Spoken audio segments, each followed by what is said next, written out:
Received a video about the wife as heated. As the trainer her, I sold the business for $12 million and left the country. Until the kids graduated from high school, Linda was allowed to remain in our home, and I was left to pay the mortgage and the utilities bills. Plus, I was stuck paying for her automobile, and she ended up with half of my company's worth. She managed to get her hands on 65% of our wealth, which includes our savings, investments, and retirement accounts. In addition to obtaining primary custody, she granted me ordinary visitation rights, which meant that I could see the kids every other weekend, and for 3 weeks in a row during the summer.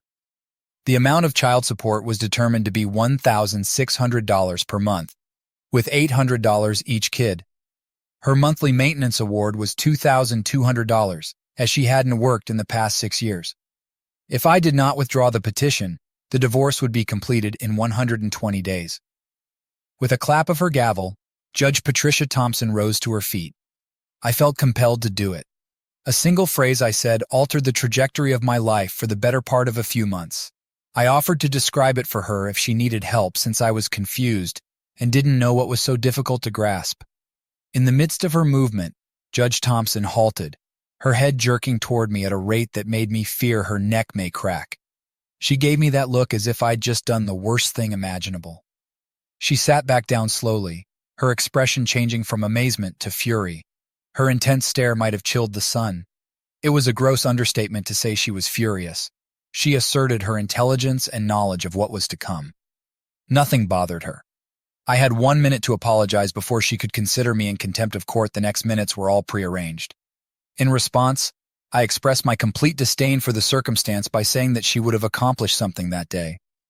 In a desperate attempt to find a tranquilizer, my lawyer hastily searched his briefcase and shouted at me to stop talking. She smirked, smashed her gavel once again, and threatened to test my level of disrespect after 45 days behind bars.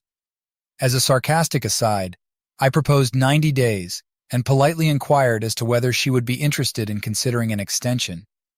Perhaps she wouldn't be so annoying if she had a little more freedom from time to time, I even said. I advised her to use them to get to the end of it and maybe be less of a nightmare as I raised both middle fingers.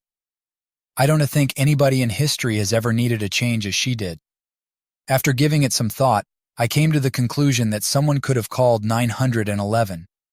I was worried that she was about to have a stroke or that her brain was about to burst. Her cheeks became a frightening shade of crimson, but surprisingly, there was no smoke coming out of her ears. My reaction made her furious, and I got 120 days in prison. The bailiffs grabbed a hold of me, and her voice sounded diabolical. The whole courtroom was taken aback, and my lawyer seemed completely deflated. I had to consult a psychologist for a few weeks in prison because I couldn't control my laughter. It wasn't shocking to get a letter the following day from my lawyer's office informing me that they were abandoning me as a client. You may be asking why it was necessary. A brief history is provided here. The 33-year-old me is Michael Johnson. A respectable middle-class couple from the Midwest of the United States gave birth to me. A strict moral compass guided my upbringing in a conventional family. You didn't cheat, and respect was gained. A lot was riding on your word. Work hard, share what you have, and be loyal to your convictions. These were the teachings my parents instilled in me. Behave in a way that you would want to be acted upon. People seldom think about the opposite side, which is to treat others the way you want them to treat you. Even though it is the Christian thing to do, I've never been very good at turning the other cheek. I am notoriously obstinate and refuse to let go of grudges. I had a brief romance with Jennifer Adams when we were both in high school.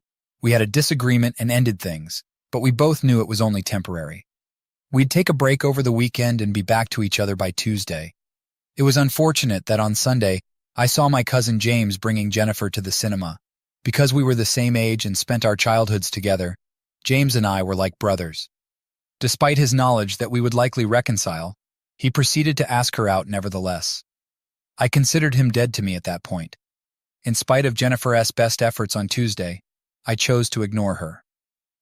The next Sunday, during church, James came over to me, but I just looked at him. He spoke for a while, and then I left. Not even during our family's Sunday supper did I pay him any mind. I bolted as he attempted to join me in a video game. Despite my parents' best efforts, I would not engage in conversation with him. I refused to communicate with him even after a year had passed since I had stolen his girlfriend. When he challenged me, I even struck him. Years later, he invited me to his wedding, but I chose to disregard it. I issued an invitation to every single one of my extended relatives to attend my wedding to Linda, with the exception of James. Yes, I am aware that it is foolish of me to harbor resentment, but when someone willfully wrongs me, I find it difficult to forgive. James and Jennifer's treachery was not an innocent oversight. To some of you, I may seem like a complete moron right about now. Allow me to irritate you even more if that is so. Dealing with the fallout of your actions is something I think everyone should do. Loss of driving privileges, increased insurance premiums, and mandatory community service are all consequences of a drunk driving conviction. Lose your job if driving is a requirement of your work. An idiotic tax is what I would describe it as. A girl will be dubbed mommy for the next 18 years if she becomes pregnant at the age of 18 without using birth control. It is the guy's job to take charge if he gets his prom girlfriend pregnant. One must accept personal responsibility for the outcomes of their choices. Someone else's faults will not be mine to fix. As a result of my diligent high school work, I was able to get scholarships that allowed me to attend college. My grades remained high, and I had a good time with the women. I maintained a healthy outlook and was always the most attractive person around.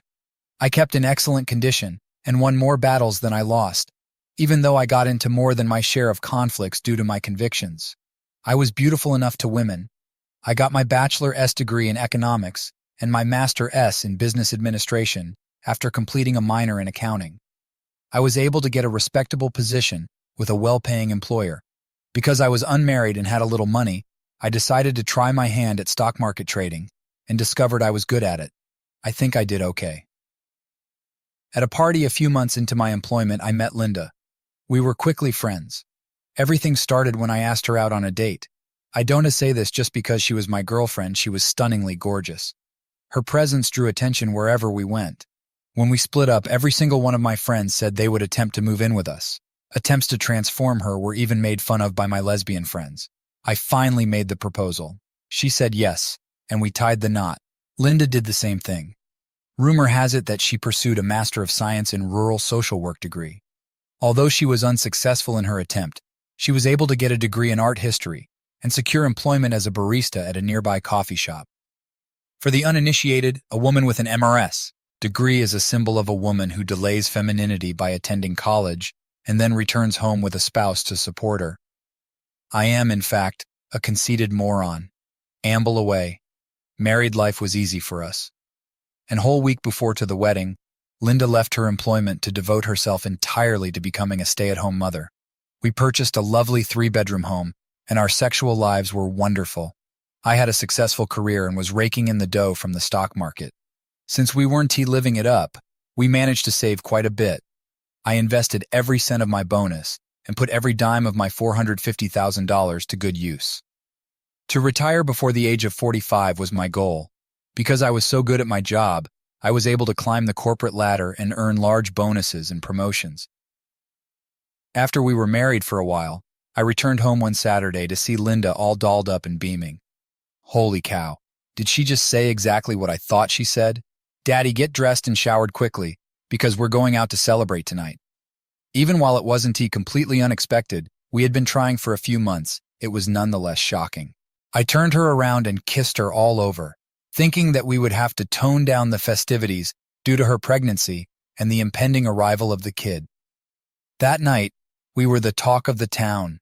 We were overjoyed for the next months as we were ready to welcome our new family member. A girl was the next surprise.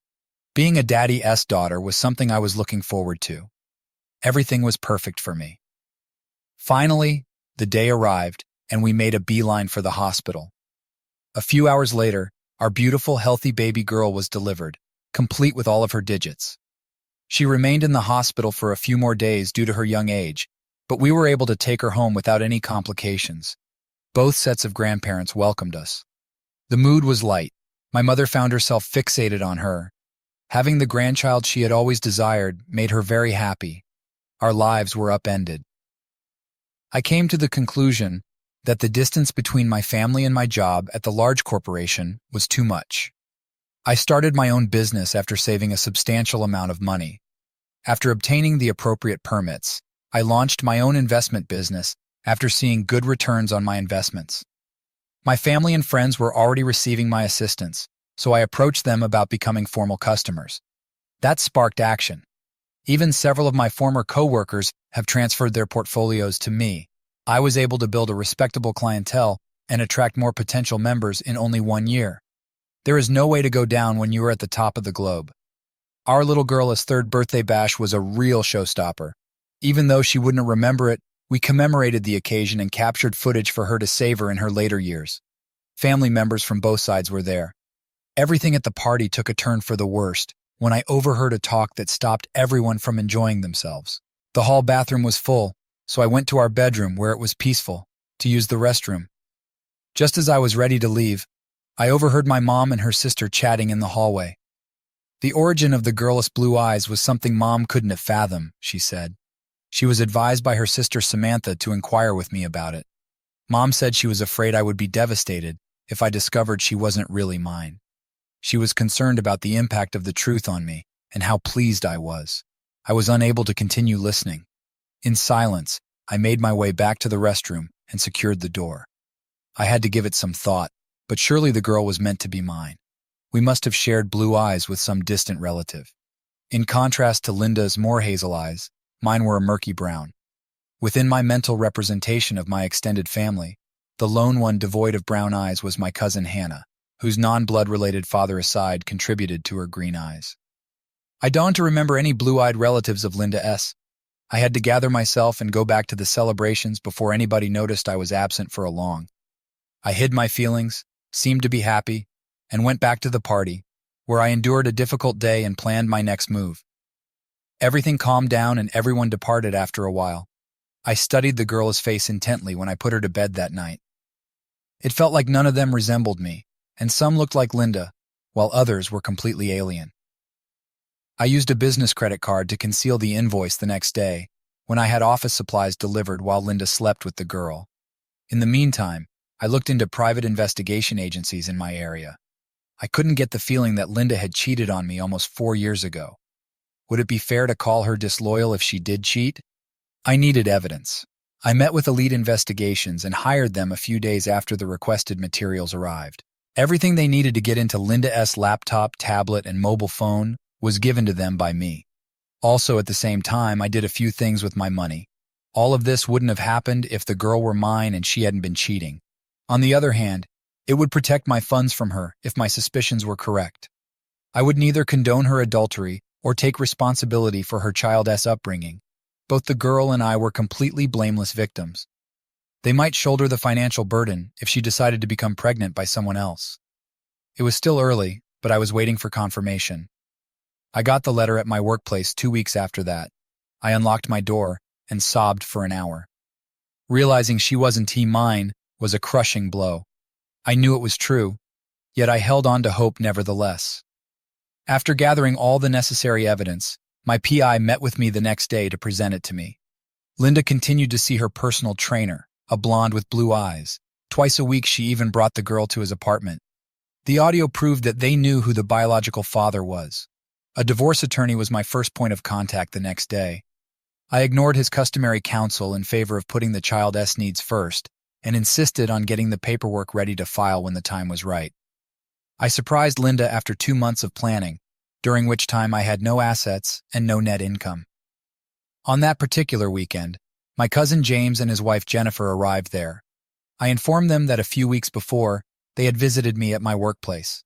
They admitted guilt and apologized deeply after we had some serious talks, and I felt it was time to move on. Wow, you all are so naive. The truth is that James and Jennifer did come to see me and express their apologies. I completely agree. They were re-embraced into my life once I really forgiven them, but I could have missed a handful of minor points. No big deal, really. There are people in Jennifer S. family who aren't afraid to break the law sometimes. Some of them are really hefty and aren't afraid to get into a fight every once in a while at the bar. Some have even speculated, unrelated to the subject at hand, that a few could be goons for a shadowy gang of local merchants. However, this is only hearsay. A personal trainer at a nearby gym was robbed after naively attempting to fend off 5 assailants. according to a news report that appeared a few days before to James and Jennifer S. arrival.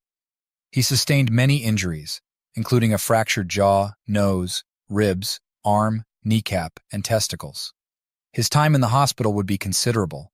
The town's crime problem needs police attention, but nobody can be found guilty since the assailants hid their identities in dark clothing, gloves, and ski masks. Reconstructive surgery and physical therapy will help the victim, who has blonde hair and blue eyes, get back on her feet, but she may need to avoid close personal contact for a while. After years of legal struggles, he will discover that his vehicle is in a junkyard, that his bank accounts are empty, that his credit cards are maxed up, and that his identity has been stolen. Possibly worried about the increasing crime rate, Linda remained surprisingly depressed for around 1 week after the mugging. I offered to help her feel more secure at home, but she still wasn't satisfied. I gave my lawyer instructions to finish and submit the papers on Wednesday morning so that she could be served on Friday afternoon. I refused to budge, even though he tried to get me to. I was able to study and sign the paperwork by Thursday. We met in his office, and I was able to wrap things up.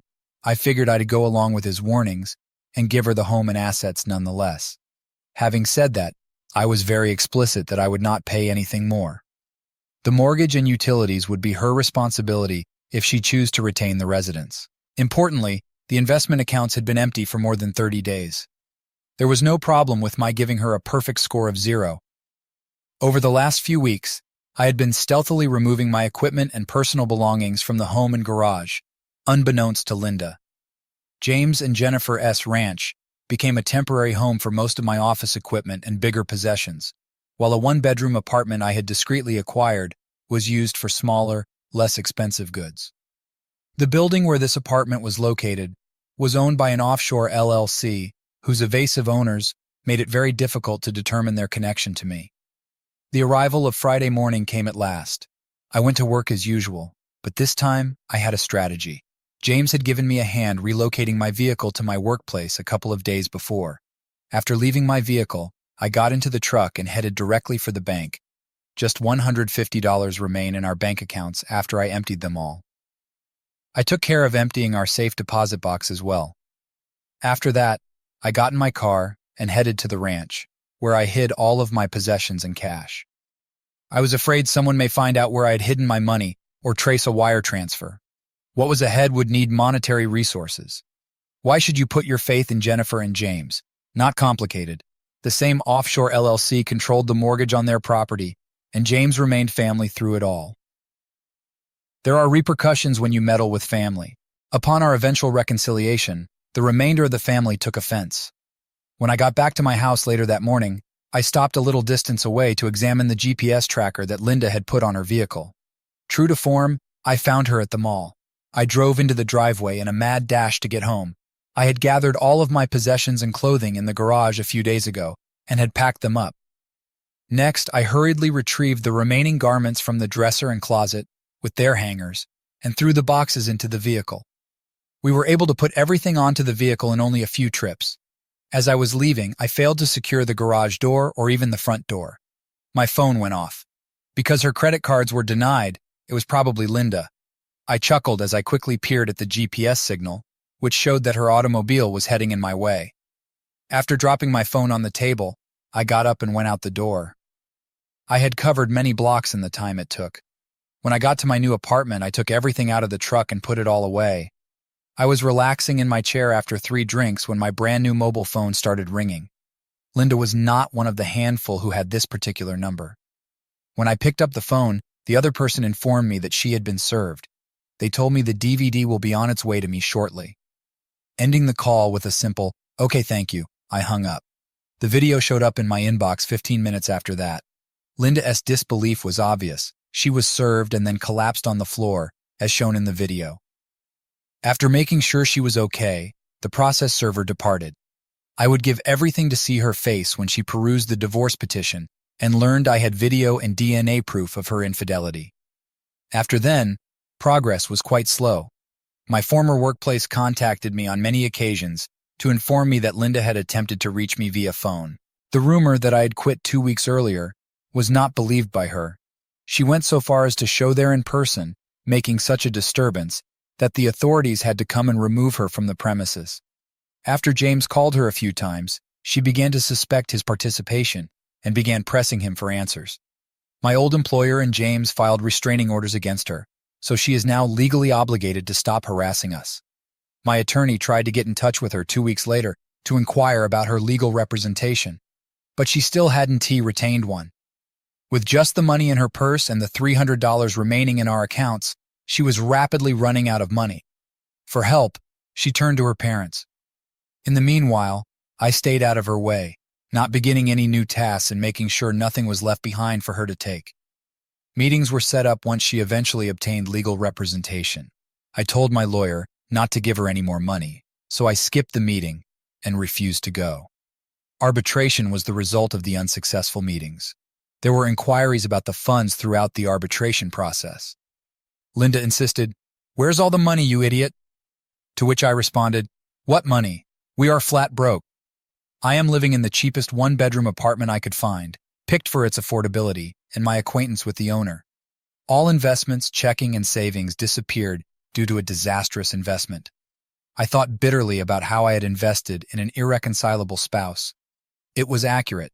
Now they couldn't access the money since it was kept by offshore banks. The home would be legally hers when we gave it to her. It was like seeing a storm strike a home and noticing that at least the debris wasn't on fire, while my lawyer pointed out that he could have been more assertive. Thanks to the mortgage being maxed out, I was unable to make the payments.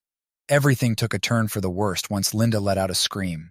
Who pays for the upkeep of kids? Not my child, not my concern. Maintenance for a spouse? Got no work, no money, no way. A quarter of the cash on hand was what she wanted, not a single one. 60% of the company? Hope everything works out. 200% of retirement? Completely gone. We ended ourselves in court before Judge Patricia Thompson, a renowned feminist and man-hating judge, after arbitration failed miserably. Without a doubt, I was sunk. Believe me when I say I could persuade them there was no cash on hand. The court determined my responsibilities using those figures, even though they could look at my accounts. They were unable to get their hands on the money. The process of transferring funds across my several accounts and institutions took some time. To conceal the funds, I exerted considerable effort. In my case, I moved all of the money out of one bank and into many other accounts. These accounts existed under different identities because of a less honorable enterprise in Jennifer S. family, a joke gift store that sold phony identification cards for entertainment purposes only, as stated on the cards. For an additional $70, I got a well-designed ID that purported to be John Smith. The entertainment statement was the sole identifier. They would omit the warning for an additional charge. It was also expensive and time-consuming, but a traceable way to electronically move funds to other accounts. At the 75-day mark of my 120-day county jail term, short-term punishments are served in county jail, not state prison. I found myself back in front of the man-hating judge, who scowled and demanded to know if I had taken the lesson to heart. When she asked me about my attitude in her court, I said, "About not marrying a cheating spouse? I learned that long before your court." She then emphasized that she was talking to my behavior. Concerned for her health and ignoring any criticisms of my demeanor, I attended to the severely throbbing vein on her forehead. In the midst of being railroaded in a kangaroo court, I made the suggestion that her blood pressure should jump whenever she sees the doctor. Given my demeanor, she threatened to add another 45 days to my prison sentence if I did not change my attitude. She proceeded to ask me why I hadn't paid my ex-wife the first 2 installments of child support and maintenance, which brought up the reason for our meeting. Additionally, she wanted to know why my lawyer wasn't there and whether they had left me high and dry. She was angry that I had corrected her sarcastically and indicated that judges were meant to have high IQs. She then thanked me sarcastically. With an air of superiority, she volunteered to break it down for us so that even a 5th grader could get it. At this point, I began to believe that she truly judged me unfairly. I am in jail. I have no access to money. Because I have no access to money, I can send any. Since it was your decision to put me here, I suggested she explain why she was the reason the cheating woman can to get the money she was trying to steal from me. To make sure she was following along, I asked if I should ease off a little. After that, I spent another 120 days behind bars, 45 from my first conviction, 45 from her first tantrum, and 45 more that I accrued towards the conclusion of my term. It wasn't too terrible, I'll admit. I ate it nonetheless, even though it was disgusting. Lots of spare time and a comfortable bed were mine. The weights and other workout tools were very helpful to me. Inside, I had little issues. To begin, my antics in court were well known in the prison, which made me some friends. The second advantage is that Jennifer S. family has some insider contacts. A less bright relative of Linda S. was the source of the lone dissenting opinion. He reasoned that if he were to go to prison for a week for a little infraction, it would serve as a lesson to me. Even before he stepped foot in the prison, everyone inside knew him. Understanding his motives was a piece of cake. Seen from across the yard, he was elbowed in the belly when he was unintentionally hit by a prisoner who was throwing a football. Still determined, he persisted with his mission until a basketball hit him 25 feet away. While he was being brought to his feet, the passer apologized profusely, and then another elbow landed on his chin. He got back on his feet and continued walking toward me after shaking off the occurrences. He attempted a sucker punch while I was turned away, but I was not oblivious. It was a 70-yard field goal waiting to happen, so I dove around and kicked him in the crotch with all my might. He ended up in the hospital due to his string of unfortunate events.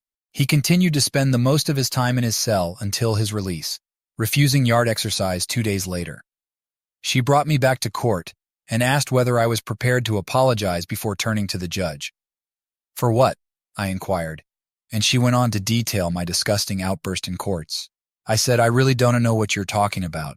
She shot me down and told me to be courteous or else I'd be in for a long stay. I vented my frustration, saying that she was getting under my skin and that another judge may step in.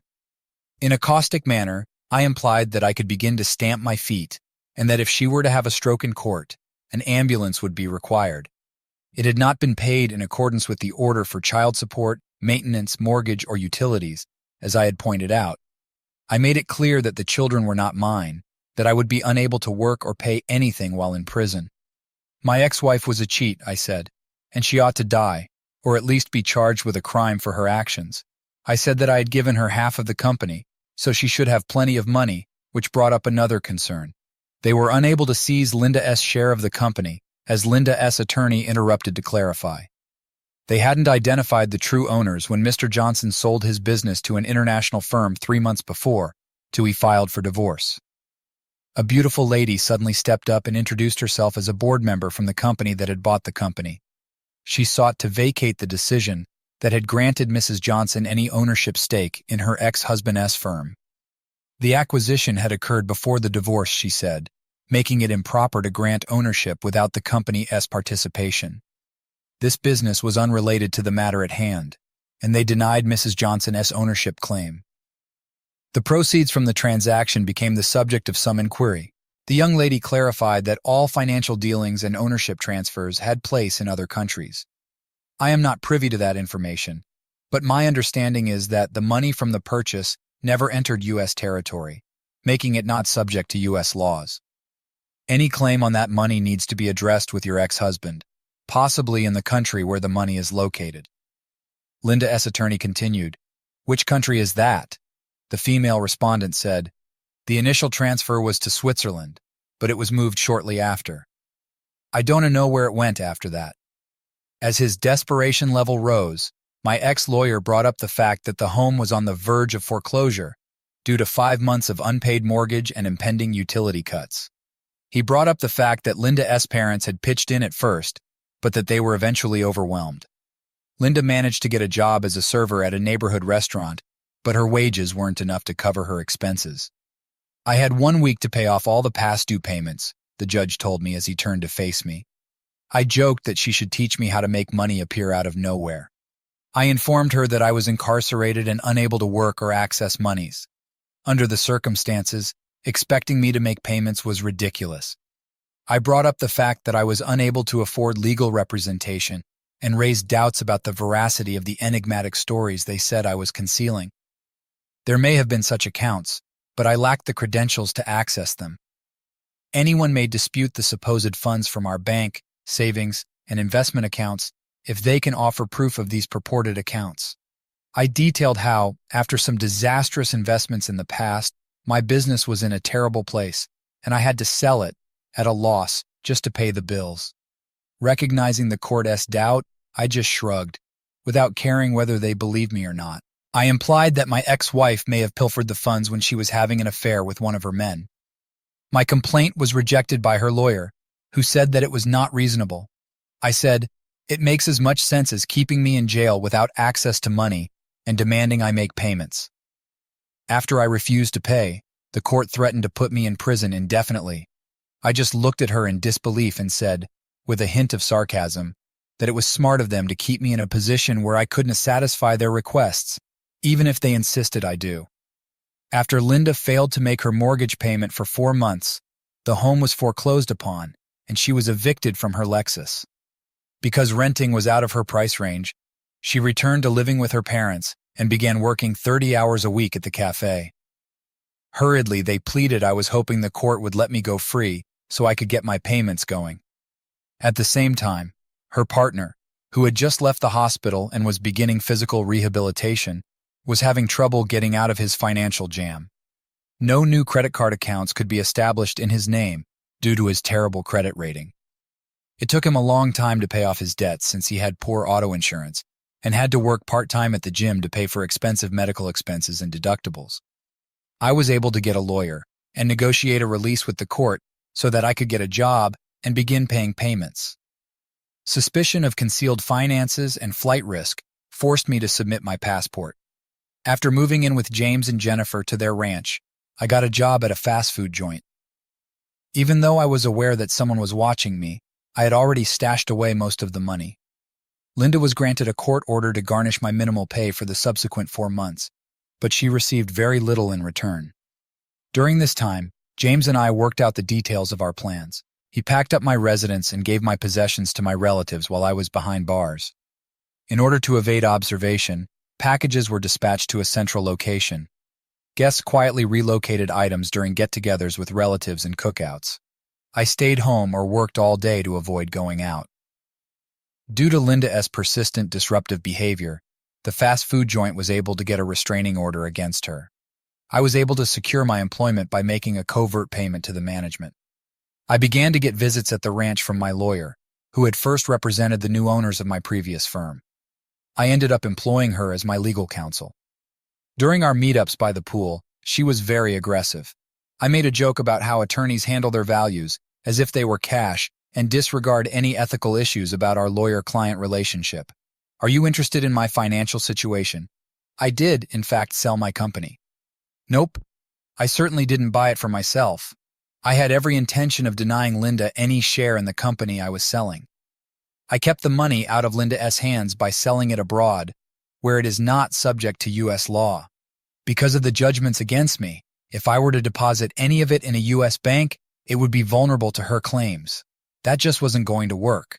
Along with my investment accounts, the total was close to $12 million, so it was a considerable figure.